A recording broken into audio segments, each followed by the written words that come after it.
Baik, bismillahirrahmanirrahim. Assalamualaikum warahmatullahi wabarakatuh. Alhamdulillah hamdan katsiran thayyiban mubarakan fi kama yuhibbu rabbuna wa yarda. Asyhadu an la ilaha illallah wahdahu la syarikalah wa asyhadu anna Muhammadan abduhu wa rasuluhu la nabiyya wa rasulah ba'dah. Qala Allah Ta'ala fil Qur'anil Karim, ya ayyuhalladzina amanu taqullaha haqqa tuqatih wa la tamutunna illa wa antum muslimun. Amma ba'du fa inna asdaqal hadits kitabullah wa khairal hadi Muhammadin sallallahu alaihi wasallam wa syarrul umuri muhdatsatuha fa inna kulla muhdatsatin bid'ah. Ikhwani fid din wa akhwati kiram rahimani wa rahimakumullah. Alhamdulillah, kita bersyukur kepada Allah Subhanahu wa taala karena dengan rahmat dan nikmatnya kita masih diberikan kesempatan untuk melaksanakan kewajiban yang telah Allah Subhanahu wa taala berikan kepada kita, yaitu menunaikan ibadah salat asar. Dan alhamdulillah, insyaallah dilanjutkan dengan kajian rutin kita, itu membahas Kitab Tauhid karya Syekh Muhammad bin Abdul Wahhab rahimahullah. Dan kemudian disyarah kembali atau dijelaskan oleh Syekh Shalih Fauzan rahimallahu taala. Hafizallahu taala.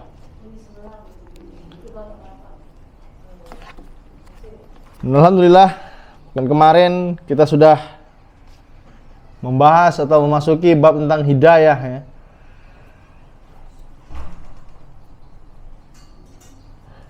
Ikhwan fiddin, azanallahu wa iyyakum. Apabila kita membahas tentang hidayah ya, itu tandanya kita membahas perkara yang paling penting. Membahas hidayah ini merupakan pembahasan perkara yang paling penting dan kebutuhan yang paling besar ya, dalam kehidupan manusia. Kenapa kita kenapa kebutuhan kita terhadap hidayah yang lebih besar? Udah masih ingat nggak?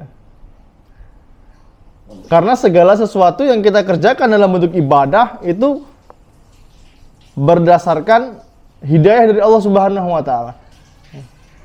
Mata kita ikhwah, mata kita ini kalau tidak mendapatkan hidayah dari Allah Subhanahu wa taala, lebih enak nonton YouTube. Lebih enak nonton apa? Maksudnya nonton YouTube yang perkara-perkara yang tidak dianjurkan dalam agama Islam. Kaki kita ikhwah, kaki kita ini kalau tidak mendapatkan hidayah dari Allah Subhanahu wa taala, lebih enak jalan-jalan ke pasar, lebih enak jalan-jalan ke mall daripada jalan menuju masjid, daripada jalan menuju majelis ilmu. Nah, kita ini majelis ilmu ya. Kita ini manusia yang dipilih oleh Allah Subhanahu wa taala. Dari sekian juta kaum muslimin ya, kita termasuk orang yang dipilih oleh Allah Subhanahu wa taala untuk melangkahkan kaki ke masjid ya. Kemudian ya, atas izin Allah Subhanahu wa taala kita bisa mempelajari agama Islam. Ya. Tidak ada yang kebetulan nih, tidak ada yang kebetulan. Kita alhamdulillah kita difasilitasi oleh Rumah Sakit Air Bunda ya untuk kajian di sini. Ya. Mungkin ada beberapa saudara kita yang mendapatkan hidayah dari Allah Subhanahu wa taala perantaranya apa? Musola ini. Sambil nunggu keluarganya dipanggil sama dokter, ya lagi antri. Udah ngademnya di rumah di musola aja lah. Makanya saya tadi tanya kan, kalau di luar jam sholat boleh nggak masuk ke musola? Boleh. Oh, alhamdulillah kalau kayak gitu. Jadi pengunjung atau pengantar pasien itu bisa nunggu di musola sambil lihat kajian. Oh, ternyata ada kajiannya. Ingat nggak Bang Zul? Kita pernah ngobrol sama ibu-ibu di sini sama Bang ya. Kaget dia. Oh, ternyata ada kajian di ini di musola.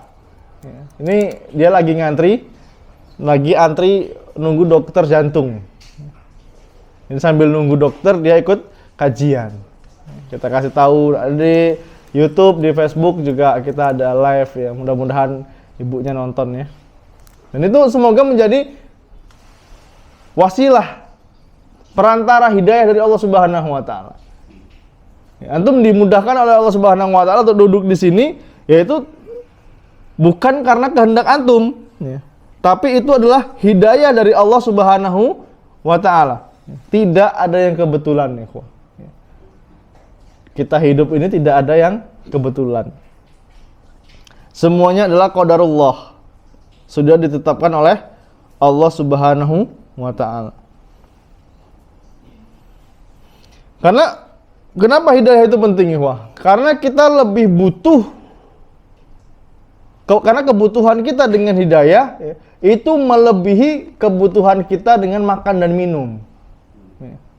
Melebihi makan dan minum. Makan dan minum sehari berapa kali? 3 kali, ada yang 2 kali. Tapi kita setiap waktu kita butuh hidayah. Gimana kalau kaki kita, tubuh kita tidak mendapat hidayah dari Allah Subhanahu wa taala? Kita tidak memiliki rasa was-was, tidak memiliki rasa cemas ketika kita belum sholat. Belum sholat ya biasa aja. Itu tandanya Allah belum berikan hidayah. Tapi ketika kita belum melakukan sholat misalnya, atau ketiduran, atau walaupun itu dibolehkan ya kalau ketiduran ya, atau kita lagi dalam perjalanan belum sholat, itu kayaknya ada yang kurang gitu. Ya, ini tanda Allah masih sayang sama kita, ikhwah. Ada sebagai saudara kita yang azan berkumandang masih disibukkan dengan dunianya. Ya, semoga Allah memberikan hidayah.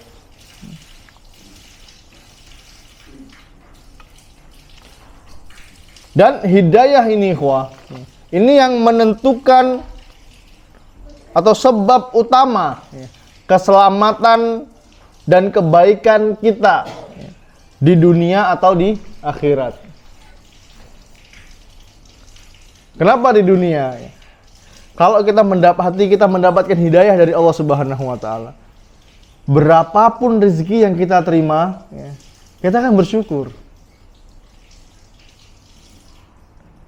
Kalau belum Allah berikan hidayah, berapapun rezeki yang antum terima pasti kurang. Udah punya motor nih, lihat temennya punya mobil, pengen punya mobil. Wah, cak mana caranya aku harus punya mobil. Udah punya mobil A, pengen mobil B. Udah pengen punya mobil B, pengen mobil C. Gitu terus.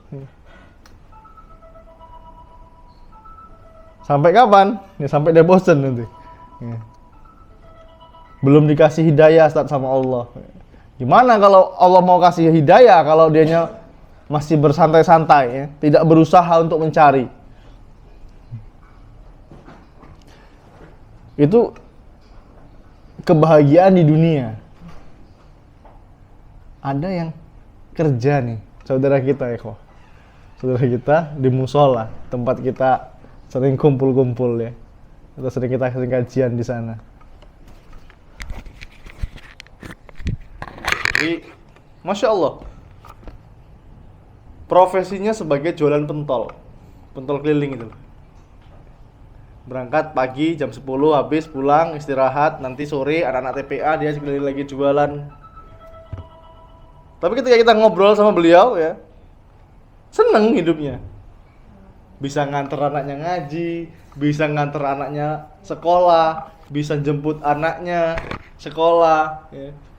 Ini Masya Allah, ketika Allah tanamkan ya, hidayah di hatinya, ya bersyukur ya. Ada lagi saudara kita yang berpenghasilan 2 digit tapi masih kurang terus. Dengan nominal segitu berani meninggalkan sholat ya kok. Bayangkan ya, berani meninggalkan sholat. Berpuluh-puluh digit gaji kita tidak akan mampu menggantikan 1 rakaat sholat yang kita tinggalkan itu. Subhanallah. Ini kalau belum Allah berikan hidayah. Dan barang siapa yang Allah Subhanahu wa taala mudahkan ya, maka sungguh dia mendapatkan keberuntungan yang besar. Ya, saudara kita kan banyak ya yang sebelum hijrah mungkin dulu punya masa lalu yang jelek. Sebelum Allah berikan hidayah, ada yang penasaran dengan agama Islam ini. Ada yang ikut ormas ini, ada yang ikut ormas itu, pengen mencari agama Islam yang benar nih seperti apa sih? Penasaran. Alhamdulillah Allah bukakan pintu hidayah. Allah Subhanahu wa taala berfirman, "Man yahdihillahu fahuwal muhtadi. Wa man yudlil faulaika humul khasirun." Kata Allah Subhanahu wa taala, barang siapa yang diberikan petunjuk oleh Allah, barang siapa yang diberikan petunjuk oleh Allah, maka dialah yang mendapat petunjuk, kebaikan dunia dan akhirat maksudnya. Dan barang siapa yang disesatkan oleh Allah, maka merekalah orang-orang yang merugi. Merugi dalam apa? Dunia dan akhirat. Khasirun itu artinya orang-orang yang merugi. Orang-orang yang merugi. Jadi kalau antum mau, ini ada kisahnya ya. Kalau antum mau ngasih nama anak, antum belajar dulu bahasa Arab atau minimal tanya sama ahlinya lah, sama ustadz misalnya yang paham bahasa Arab. Jadi ngasih nama anaknya minal khosirin. Artinya apa? Termasuk orang-orang yang merugi. Ada lagi mujrimin. Artinya apa? Pendosa. Ini dilihat ini mana? Dari Al-Qur'an. Ini dikiranya semua dalam Al-Qur'an itu bagus. Ngasih nama anak perempuan Al-Mumtahanah. Wah, bagus Masya Allah ya. Al-Mumtahanah. Artinya apa? Wanita yang diuji. Itu mau anak antum diuji terus setiap hari. Itu mengisahkan wanita yang sedang diuji. Jadi kalau mau ngasih nama itu belajar dulu ya.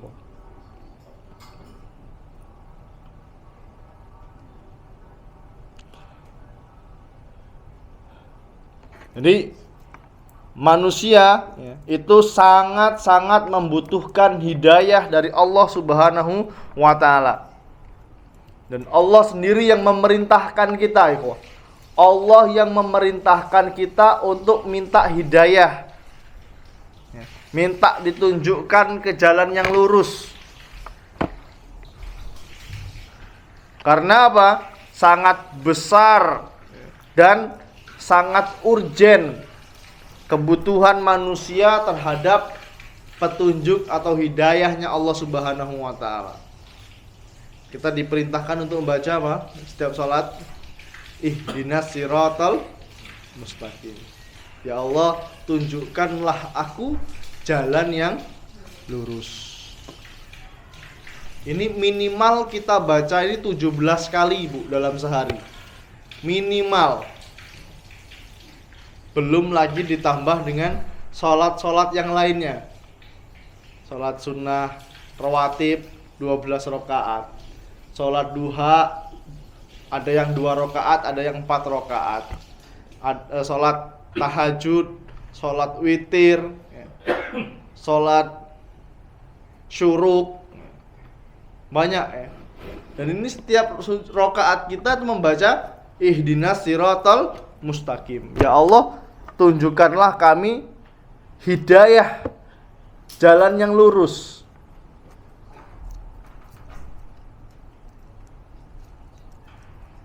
Kata Syekhul Islam Ibnu Taimiyah rahimahullahu taala, beliau pernah berkata, seorang hamba senantiasa kebutuhannya sangat mendesak terhadap kandungan ayat ini. Ayat apa tadi?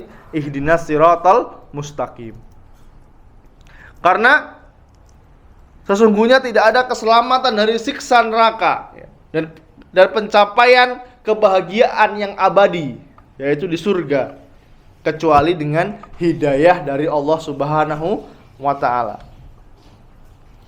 Maka barang siapa yang tidak mendapatkan hidayah ini, berarti dia termasuk orang-orang yang dimurkai oleh Allah Subhanahu wa taala. Seperti apa?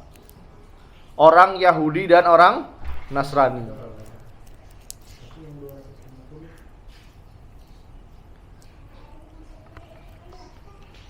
Seperti orang Yahudi dan orang Nasrani.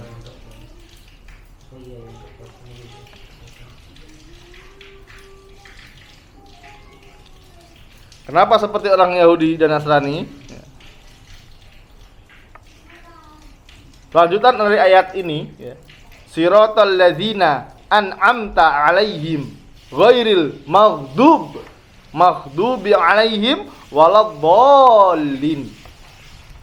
Yaitu jalan orang-orang yang telah engkau beri nikmat kepada mereka, bukan jalan yang dimurkai, dan pula bukan jalan mereka yang sesat. Dalam ayat ini yang dimaksud adalah orang Yahudi dan orang Nasrani. Kenapa Yahudi dan Nasrani? Yahudi ini Yahudi laknatullah alaihim. Mereka ini orang-orang yang pintar sebenarnya. Orang-orang yang cerdas tapi tidak mau beramal. Dia tahu Tuhannya siapa? Allah. Al-Quran ini wahyu dari Allah Subhanahu wa ta'ala, mereka paham. Nabi Muhammad SAW ini utusan Nabi, mereka paham. Mereka mengenal Nabi itu melebihi mereka mengenal anak-anak mereka. Betul-betul paham orang-orang Yahudi. Tapi mereka nggak mau beramal. Makanya disebutkan maghdub, yaitu orang-orang yang dimurkai. Dan yang dimaksud dol atau sesat di sini adalah orang-orang Nasrani. Kenapa? Mereka ini tidak berilmu tapi rajin beramal. Gimana kira-kira? Tidak berilmu tapi rajin beramal. Kayak siapa kira-kira? Kayak hamba Allah lah. Masih hamba Allah ya. Nggak berilmu tapi rajin beramal. Kalau orang Yahudi, mereka ini berilmu tapi tidak mau beramal. Ini perbedaan keduanya.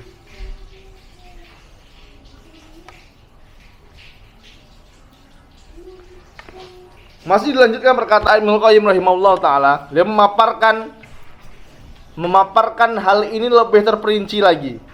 Kata beliau, seorang hamba sangat membutuhkan hidayah di setiap waktu dan tarikan nafasnya, dalam semua perbuatan yang dilakukan maupun yang ditinggalkan, karena hamba tersebut berada di dalam beberapa perkara yang tidak bisa lepas darinya. Kata Ibnu Qayyim rahimahullah taala. Jadi kebutuhan kita ini bahkan melebihi kebutuhannya ikan terhadap air. Melebihi kebutuhan ikan terhadap air. Ikan kalau nggak ada air bertahan lama nggak ya? Nggak bertahan lama. Begitu juga dengan kita. Kalau nggak diberikan hidayah oleh Allah Subhanahu Wa Taala, ya kita akan binasa. Apa tujuan kita hidup di dunia ini? Lupa kita. Wa ma khalaqtul jinna wal insa illa liya'budun. Tidaklah aku ciptakan jin dan manusia kecuali untuk beribadah kepadaku, kata Allah Subhanahu wa taala. Dia lupa. Banyak kaum muslimin yang lupa. Bukan mereka yang lupa, tapi Allah yang membuat mereka lupa. Disibukkan dengan perkara-perkara yang mubah. Disibukkan dengan perkara-perkara yang mubah, yang boleh. Contohnya apa? Kerja.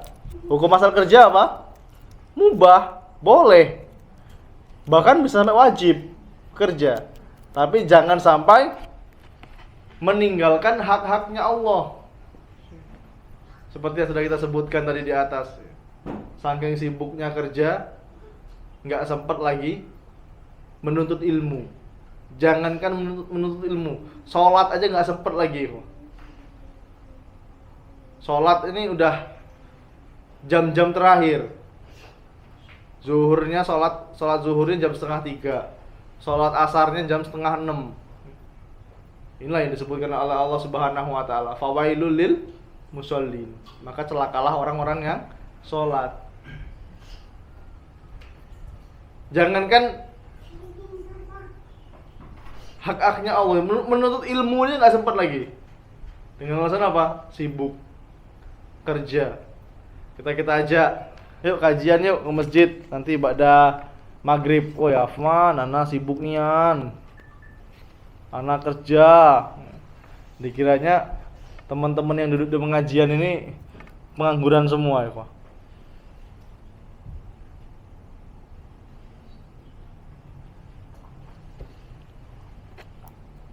Ini bahaya ya. Kata Ibnu Qayyim rahimahullah taala, perkara yang tidak bisa lepas darinya ya. Yang pertama yaitu perkara-perkara yang dilakukan dengan cara yang tidak sesuai dengan hidayah atau petunjuk Allah Subhanahu wa taala. Karena apa? Karena kebodohannya.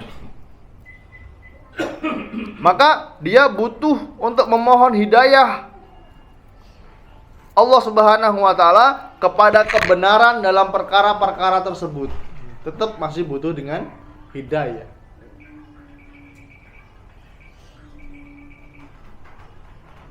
Kemudian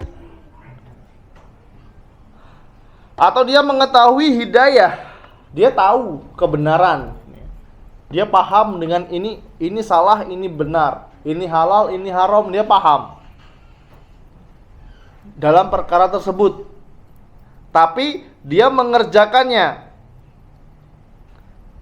yang tidak sesuai dengan hidayah dan dia mengerjakannya secara sengaja.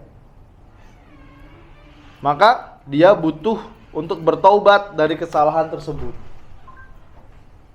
Udah tahu nih, sholat asar sholat asar 4 rakaat. Tahu dia. Tapi dia mengerjakannya 5 rakaat. Loh, kenapa kok dilarang? Kan ini kan sholat kan baik. Kita tegur nih, Pak, kok sholatnya 5 rakaat, Pak? Loh, kenapa emangnya? Kenapa kamu melarang saya? Sholat kan bagus. Amalan yang pertama kali dihisab, Mas. Amalan yang pertama kali ditanya oleh Allah Subhanahu wa taala, sholat. Saya sholat asar 5 rakaat, emangnya kenapa? Apakah nanti saya masuk neraka gara-gara sholat? Gimana jawabnya? Ini dia sudah tahu nih. Ya saya tahu sholat ini 4 rakaat. Cuman karena sholat ini baik, bagus, jadi saya pengen nambah rakaatnya biar dapat nilai plus oleh Allah Subhanahu wa taala. Apakah saya akan diazab dengan sholat saya? Maka kita katakan apa?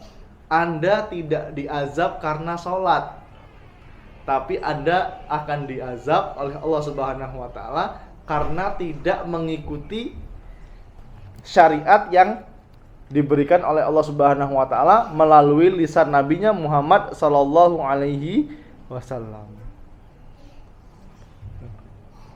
Jadi dia butuh dengan hidayah tersebut. Dia butuh dengan ilmu. Dia butuh dengan hidayah dari Allah Subhanahu wa taala.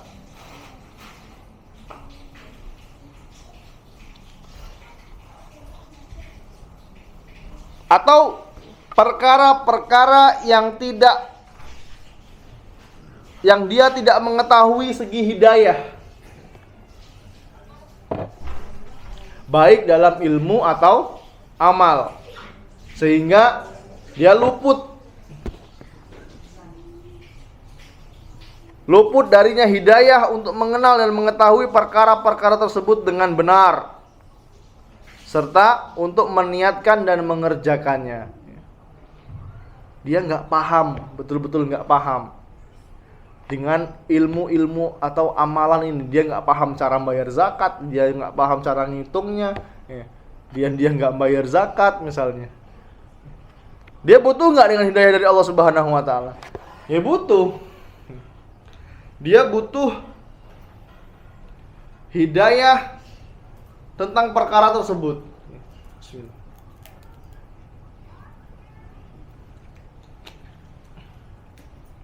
Dia butuh dengan hidayah mengenai perkara-perkara tersebut. Atau perkara-perkara yang dia telah mendapat hidayah mendapatkan hidayah dari satu sisi aja, tapi tidak dari sisi yang lain, maka dia butuh dengan kesempurnaan hidayah tersebut. Dia sudah Allah kasih nih, sudah Allah kasih hidayah tentang sholat 5 waktu misalnya. Alhamdulillah, yang dulu sholatnya di rumah, sekarang laki-laki sholatnya ke masjid, berjamaah ke masjid. Nah, ini hidayah dari Allah Subhanahu wa Ta'ala. Tapi dia tidak mendapatkan hidayah dari perbuatan yang lain, seperti berbakti kepada orang tua, ya, hidayah menuntut ilmu, ya, duduk di majelis ilmu seperti ini, ya. Dia belum dapat. Maka tetap dia butuh pada Allah Subhanahu wa Ta'ala untuk kesempurnaan hidayah. Untuk kesempurnaan hidayah.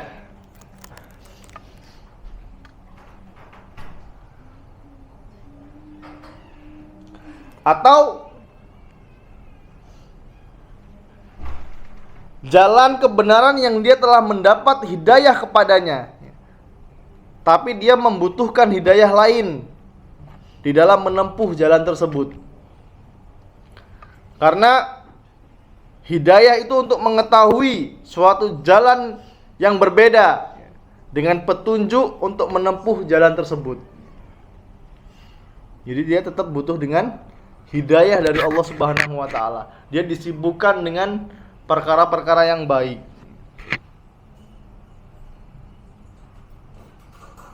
Dan demikian juga perkara-perkara yang dia butuh untuk mendapatkan hidayah dalam mengerjakannya di waktu yang akan datang, seperti dia mendapatkan di waktu yang sudah berlalu. Jadi kata Ibnu Taimiyah rahimahullahu ta'ala, kita sangat butuh dengan hidayah. Oleh sebab itu Ibnu Katsir rahimahullahu ta'ala ketika menjawab pertanyaan sehubungan dengan makna ayat ihdinas siratal mustaqim, ya, bagaimana kata beliau rahimahullahu ta'ala, bagaimana mungkin seorang mukmin selalu meminta hidayah di setiap waktu, baik dalam sholat maupun di luar sholat, padahal dia telah mendapatkan hidayah. Apakah ini termasuk meminta sesuatu yang telah ada pada dirinya atau tidak demikian? Ini ada orang yang bertanya, gimana seorang mukmin dia selalu minta hidayah, kan dia sudah dapat hidayah. Kemudian Ibnu Katsir rahimahullah ta'ala berkata, jawabannya, ya, dia menjawab, tidak seperti itu maksudnya. Kalaulah bukan karena kebutuhan seorang mukmin di siang dan malam untuk memohon hidayah, maka Allah tidak akan memerintahkan hal itu kepadanya. Tidak mungkin Allah itu memerintahkan kita untuk mengucapkan ihdinas siratal mustaqim kalau bukan karena kita butuh. Karena sesungguhnya seorang hamba, ya, di setiap waktu dan di setiap keadaan sangat membutuhkan pertolongan Allah Subhanahu wa Ta'ala. Dia membutuhkan Allah untuk menetapkan dan juga meneguhkan dirinya di atas hidayah Allah Subhanahu wa Ta'ala. Dan kita selalu membutuhkan Allah untuk membimbing kita melakukan kebaikan. Kita butuh Allah di setiap waktu untuk menganugerahkan pada kita, menganugerahkan bimbingan agar kita selalu beristiqomah di jalan Allah Subhanahu wa Ta'ala. Ini perkataan Ibnu Katsir rahimallahu ta'ala. Kemudian makna dari hidayah dan macam-macam hidayah. Ini kemarin sudah sudah kita bahas sedikit ya tentang macam-macam hidayah. Apa hidayah kemarin dalam arti bahasa, masih ingat? Nama anak yang dokter Ar-Rasyad. Ya Rasyad ya? Rasyad ya? Ini sama ya, artinya ini sama. Yang artinya bimbingan dan dalil. Adapun makna hidayah secara syar'i ya, maka Ibnu Qayyim rahimahullah taala membagi hidayah. Ibnu Qayyim rahimahullah taala membagi hidayah menjadi 4 macam. Nah, ini belum kita bahas nih. Hidayah dibagi menjadi 4 macam. Yang pertama, hidayah yang bersifat umum dan diberikan kepada semua makhluk. Seperti Allah Subhanahu wa taala berfirman, qala rabbuna alladzi a'ta kulla syai'in khalqahu tsumma hada. Kemudian Musa berkata, Rabb kami Allah Subhanahu wa taala ialah Rabb yang telah memberikan kepada setiap makhluk bentuk kejadiannya, kemudian memberinya petunjuk. Huda itu artinya petunjuk. Dan inilah ikhwah, inilah hidayah petunjuk yang Allah Subhanahu wa taala berikan kepada semua makhluk dalam hal berhubungan dengan kelangsungan dan kemaslahatan atau kebaikan, kebaikan hidup seseorang dalam urusan-urusan dunia. Seperti dia melakukan hal-hal yang bermanfaat dan menjauhi hal-hal yang membinasakan. Ketika kita melakukan hal-hal yang bermanfaat, ikhwah, ini merupakan hidayah dari Allah Subhanahu wa taala. Antum disibukkan dengan dakwah, disibukkan dengan jadi panitia kajian, disibukkan dengan ngedit player misalnya. Ini merupakan hidayah dari Allah Subhanahu wa taala. Sebuah nikmat yang tidak semua orang bisa dapat. Terkadang yang kita keluhkan ini impian mereka, ya, wah. Capek ngiring kajian ustadz-ustadz ini.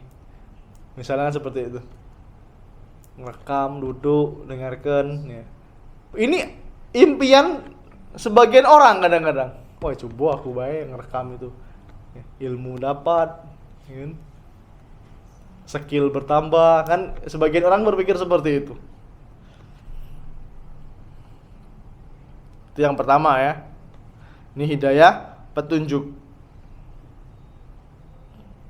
Perlu kita ketahui, ini untuk kemaslahatan duniawi kita. Antum bisa bekerja di tempat yang tidak mengganggu ibadah antum. Oh, ini sebuah nikmat dari Allah Subhanahu wa taala. Ini sebuah hidayah yang Allah berikan, bukan kebetulan. Wah, kebetulan aku pegawai di sini. Enggak ada yang kebetulannya. Semuanya sudah diatur oleh Allah Subhanahu wa taala. Dimudahkan memelihara jenggot, dimudahkan sholat sunnah, sholat duha, dimudahkan lagi ada kajian. Masya Allah, ini sebuah nikmat yang besar ya. Temen yang kerjanya di perusahaan tambang batu bara misalnya. Bukan misalnya ya, ada ya beberapa hari yang lalu baru ketemu. Malam tadi baru ketemu. Kerjanya kontrak ya, 3 bulan nggak ada libur sama sekali. Di pedalaman sinyal nggak ada. Jangankan menuntut ilmu, mau sholatnya susah katanya. Ya kita yang seperti ini dimudahkan oleh Allah Subhanahu wa taala. Bisa kajian, bisa sholat 5 waktu ke masjid berjamaah. Ini saudara kita ini kesulitan untuk beribadah.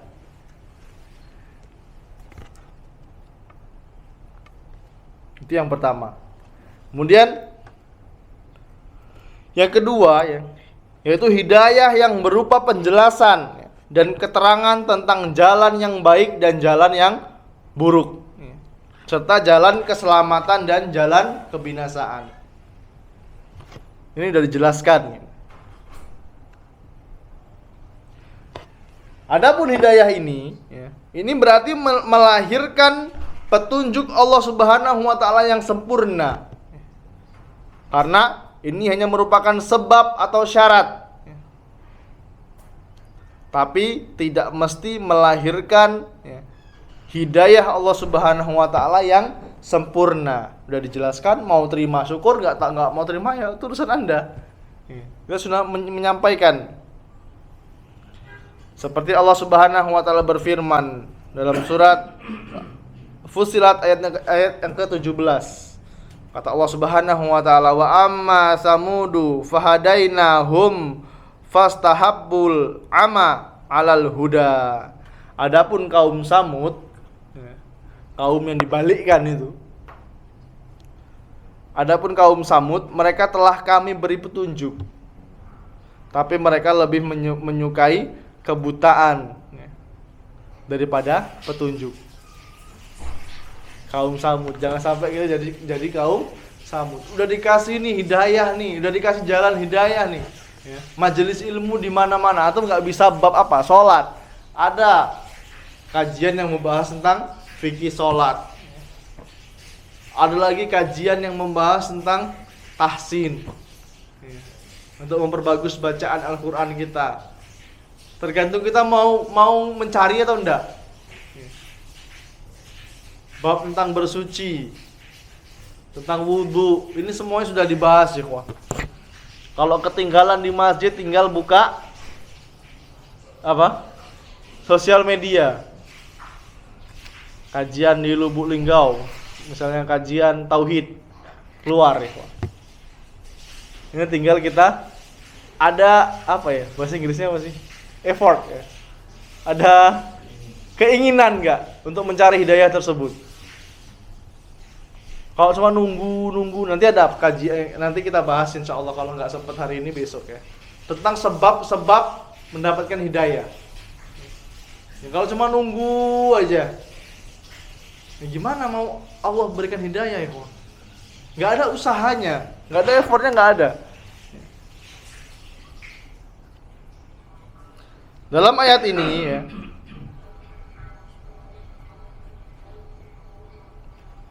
Allah Subhanahu wa taala sudah menjelaskan bahwasanya kaum Samud ini sudah dikasih petunjuk, tapi mereka tidak mau. Mereka lebih milih buta terhadap petunjuk dari Allah Subhanahu wa taala.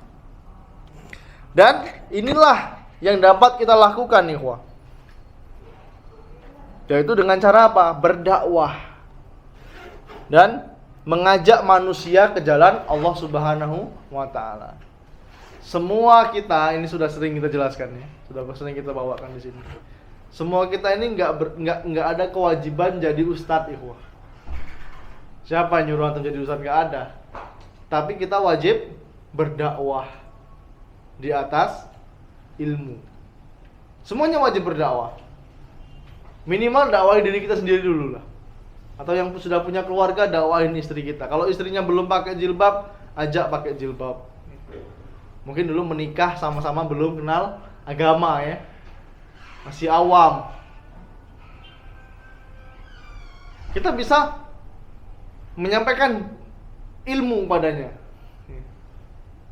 Kalau kita nggak bisa ngasih dalil, ya, kita kasih buku kecil. Ya, ini sebab-sebab hidayah ya, wah. Ya. Ada buku kecil terbitan Ibnu Umar kalau nggak salah. Pustaka Ibnu Umar kecil bukunya tentang jilbab. Ini contoh ya. Harganya cuma berapa? 5.000 ya, wah. Harganya 5.000, sifat sholat, sifat wudu, cara mandi junub itu ada ada buku-bukunya kecil. Harganya 5.000. Ini bukan kita jualan ya. Ini bisa menjadi opsi hadiah antum. Bisa jadi opsi hadiah. Antum beli 100.000 ya. Di marketplace sudah banyak banget itu. Bisa kita kasihkan ke saudara-saudara kita. Dulu kami awal-awal di pondok ya, itu dianjurkan seperti itu. Pulang liburan itu bawa buku kecil-kecil. Itu kita bagikan ke teman-teman. Karena kita belum punya dalil untuk mendakwahi mereka. Nih. Alasan buang-buang duit baik, dia juga tidak bakal mengikuti. Itu urusan dia sama Allah. Jangan mendahului takdir. Tugas kita hanya berdakwah. Dan ini jalan yang bisa kita tempuh ya, ikhwah. Ustadz mungkin berdakwah dengan ilmunya di belakang meja. Tapi ada banyak ikhwah yang perannya lebih besar di balik layar. Tabligh akbar misalnya, ada tabligh akbar, ustadz-ustadz dari luar kota ya. Ini kadang-kadang ikhwah yang di balik layar ini yang usahanya lebih besar ikhwah. Ada yang bikin flyer, ada yang bikin video. Tujuannya untuk apa? Untuk ngajak orang, nyeru orang, yuk supaya kita ngaji. Supaya keluarga kita ikut kajian. Kalau kita nggak bisa dakwahi orang tua kita, Pak, kita sholat itu ya Pak, sekali-sekali ya. Misalnya orang tua kita udah tua, udah sering ke masjid, ya kita ajak Pak, di situ ya Pak sholatnya Pak, di masjid yang ada, yang sunnahnya lebih dominan. Ajak ke sana atau sholat Jumat di sana. Biasanya kalau orang-orang tua dibawa ke masjid yang lebih ke sunnah, ini senang mereka. Karena apa? Khutbahnya bagus, ilmu isinya, dan tidak bertele-tele. Ini kita pernah ngajak orang tua kita, loh, kok cepet nih di sini khutbahnya? Iyalah. Emang apa lama-lama? Di masjid itu sampai 40 menit khutbah. Isinya nggak ada. Tapi biasanya kalau masjid-masjid yang sunnah, ya kita ajak lah orang-orang terdekat kita, teman kita, sepupu kita, saudara kita, kakak kita ya, abang kita bawa ke masjid. Ini biasanya lebih mengena. Dan dakwah yang paling utama ikhwah itu dengan akhlak yang mulia. Dengan senyuman. Seseram-seram apapun antum ya, kalau senyum insya Allah tampan ikhwah. Tapi ini sebagian teman-teman yang sudah lama kenal kajian, ya jenggotnya semakin panjang, ini sama saudaranya nggak mau negur. Nah, ini sebuah kesalahan ikhwah. Ini bisa merusak dakwah. Ya. Sama saudaranya nggak mau tegur sapa. Ketika ditegur, Assalamualaikum akhi. Waalaikumsalam. Dia seperti menjaga apa ya? Ngirit lah sama suaranya. Padahal apa? Kita diajarkan untuk tersenyum. Tabassumuka fi akhika sodako. Senyum manismu di hadapan saudaramu itu sedekah ikhwah. Ngapain kita pelit-pelit sama senyum kita? Kita disunnahkan untuk mengucapkan salam kepada saudara kita kalau ketemu. Sunnahnya itu ketika bertemu ikhwah. Jadi kalau antum jalan nih, Abu Ammar sama Bang Zul jalan melewati 2 batang, 2 pohon, mengatas 1 pohon, ketemu lagi seperti ini, sunnahnya salam lagi. Ini ilmu nih. Antum ketemu nih di sini, sampai depan ketemu lagi, salam lagi, nggak apa-apa. Sunnahnya seperti itu. Dan ini dakwah, ini syiar Islam ya. Ini seperti itu. Dan ini dakwah hidayah yang mampu dilakukan oleh kita, oleh manusia. Yaitu dengan cara apa? Berdakwah dan menyeru, mengajak manusia di jalan Allah Subhanahu wa taala. Serta kita menjelaskan kepada mereka jalan yang benar ya, dan memperingatkan mereka kepada jalan yang salah. Ini tugas kita ya, ikhwan. Akan tetapi hidayah yang sempurna ya, itu milik Allah Subhanahu wa taala. Hanya saja apa yang kita lakukan tadi itu merupakan pintu ya, merupakan sebab besar untuk membuka hati dia agar mau mengikuti petunjuk Allah Subhanahu wa taala. Coba antum ingat-ingat awal-awal antum kenal kajian dulu kayak apa? Ada yang lihat Instagram, ya. Ada yang diajak teman, ada yang awalnya mencaci maki. Kalau anak termasuk orang yang diajak teman, yuk sholat situ yuk. Udah situ tuh ngeri, situ tuh ngapa ngeri? Jenggotnya panjang-panjang nian. Ayolah coba dulu. Pas sholat tuh, kok enak sholatnya, ya kan? Kok nyaman masjidnya. Akhirnya keterusan. Ini duduk. Pada sholat itu mereka nggak langsung pulang. Dulu ngobrol, nanya kabar dulu ya, dengan senyuman. Ya. Diajak makan gitu. Nah, ini akhirnya kita penasaran. Ada yang dapat hidayah melalui mencaci maki. Wow, ustadznya habis pokoknya sama dia oleh jarinya ini. Sosial media. Ustadz Wahabi, Ustadz ini. Semakin dia menghujat, semakin penasaran. Akhirnya apa, nonton YouTube. Oh, Ustadz sesat ini, suka mengkafirkan. Mana kesalahan Ustadz ini yang mengkafirkan? Coba saya mau lihat. Tonton dari awal sampai habis. Ternyata nggak ada satupun kajian ustadz-ustadz kita yang mengkafirkan. Nggak ada ya, kok. Karena memvonis kafir itu konsekuensinya berat. Kecuali ada dalil-dalil yang membuat dia keluar dari Islam. Jadi nggak bermudah-mudahan. Tapi apa yang kita lakukan ya, dengan dakwah kita tadi bisa menjadi sebab terbesar Allah bukakan hatinya untuk mengikuti apa? Petunjuk dari Allah Subhanahu wa taala. Di kitab ini Allah Subhanahu wa taala berfirman ya. Syekh Muhammad At-Tamimi rahimahullah taala membawakan dalil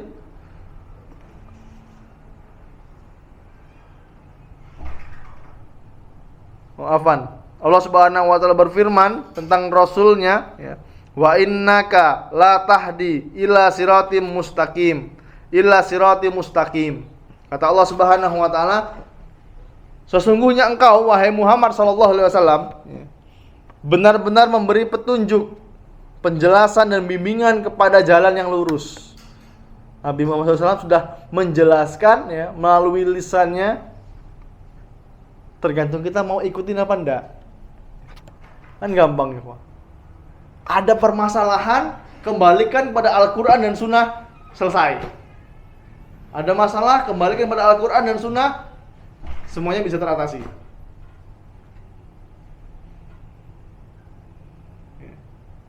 Dalam Al-Quran lengkap, ikhwah. Kata Allah Subhanahu wa taala apa? Fas'alu ahla dzikri in kuntum la ta'lamun. Kalau kamu enggak tahu, tanya sama yang tahu. Perkara apa yang antum enggak tahu? Ya. Cara bikin rendang misalnya. Dalam Al-Quran sudah dijelaskan. Fas'alu ahla dzikri in kuntum la ta'lamun. Kalau kamu enggak tahu, tanya sama yang tahu. Antum enggak bisa bikin rendang, tanya sama orang Padang. Antum enggak bisa bikin apa? Pindang ogan, tanya sama orang ogan. Cara bikin pindang. Ini sudah dijelaskan, ini contoh ya. Ini sudah dijelaskan oleh Allah Subhanahu wa taala. Fas'alu ala dzikri in kuntum la ta'lamun. Kalau kamu enggak tahu, tanya sama yang tahu. Jadi semua permasalahan itu sudah diberikan jalan keluarnya oleh Allah Subhanahu wa taala ya, melalui lisan nabinya Muhammad sallallahu alaihi wasallam. Tergantung kita ini mau ikutin apa enggak. Kan gitu. Kemudian hidayah taufik. Hidayah taufik ini merupakan ilham. Apa itu ilham? Kayak nama orang ya. Ilham. Ini bisikan dalam hati manusia untuk mengikuti jalan yang benar. Fitrahnya. Petunjuk yang Allah tanamkan di hatinya. Dan kelapangan dada untuk menerima kebenaran, menerima syariat. Ada kaum muslimin yang sulit menerima hidayah, ada yang mudah. Anda nggak tahu, antum termasuk orang yang mudah apa yang sulit. Dikasih dalil nih, dalil tentang celana misalnya, celana di atas mata kaki. Ini buat ikhwan ya, buat ikhwan ini celana di atas mata kaki, bukan akhwat. Ada di salah satu pusat perbelanjaan di Lubuk Linggau ini, antum mungkin pernah lihat, pernah ketemu di jalan. Akhwatnya, wanitanya malah pakai celana di atas mata kaki. Kaget saya, kok ini la isbal ini malah. Wanitanya di atas mata kaki. Ini kebalik. Kalau yang Allah mudahkan, dia langsung menerima. Oh, ternyata ada hadisnya. Celana laki-laki di atas mata kaki. langsung dia bawa ke tukang jahit celananya dipotong.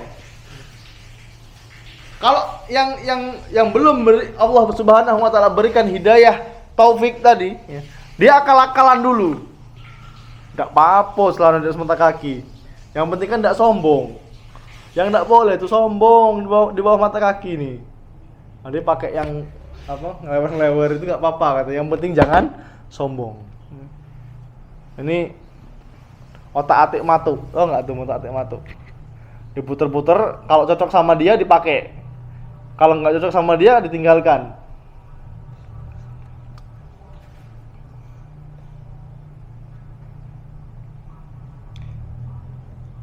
Dan hidayah taufik ini, ikhwan, ini merupakan hidayah yang sempurna, ya. Yang menjadikan orang yang meraihnya akan mengikuti petunjuk Allah Subhanahu wa taala. Kalau dia dapat hidayah taufik, pasti dia akan mengikuti petunjuk dari Allah Subhanahu wa taala. Allah Subhanahu wa taala berfirman, "Fa innallaha yudillu man yasha wa yahdi man yasha. Fala tadhhab nafsuka 'alaihim hasarat." Sesungguhnya Allah itu menyesatkan siapa yang Dia kehendaki. Wa yahdi man yasha, dan Allah juga memberikan petunjuk untuk siapa yang Dia kehendaki.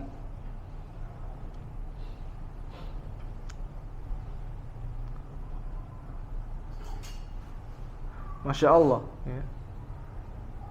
Jadi bukan semena-mena karena kita hebat, ikhwah. Kita dapat hidayah ini bukan karena kita hebat. Kita bisa kenal sunnah ini seharusnya menjadikan kita lebih lembut hatinya, bukan semakin keras. Bukan seperti pendekar baru turun dari gunung, baru keluar dari perguruan. Gimana kalau pendekar tuh baru keluar dari perguruan silatnya? Semua orang diajak berantem semua, ya. Semuanya salah semua. Kamu tuh harus ikut aku. Seharusnya ketika mendapatkan hidayah dari Allah Subhanahu wa taala, ya, menjadikan hati kita semakin lembut.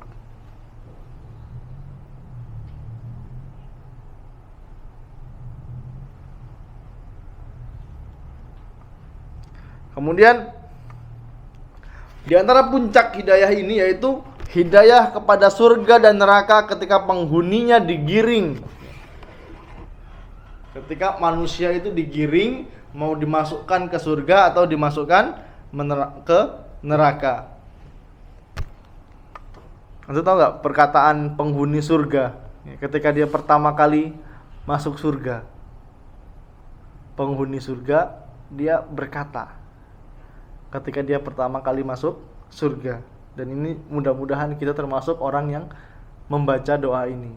Apa kata Allah Subhanahu wa taala mengisahkan orang yang mengisahkan para penduduk surga? Qalul hamdulillahilladzi hadana li hadza wa ma kunna linahtadiya laula an hadanallah laqad ja'at rusulu rabbana bil haqq. Alhamdulillahilladzi hadana li hadza. Segala puji hanya milik Allah Subhanahu wa taala yang telah memberi hidayah kepada kami berupa surga ini. Wa ma kunna linahtadiya. Dan kami tidak akan mendapat hidayah ini, hidayah surga, laula an hadanallah. Kalau tidak Allah berikan petunjuk kepada kami, katanya. Ini ucapan penghuni surga ketika pertama kali masuk surga.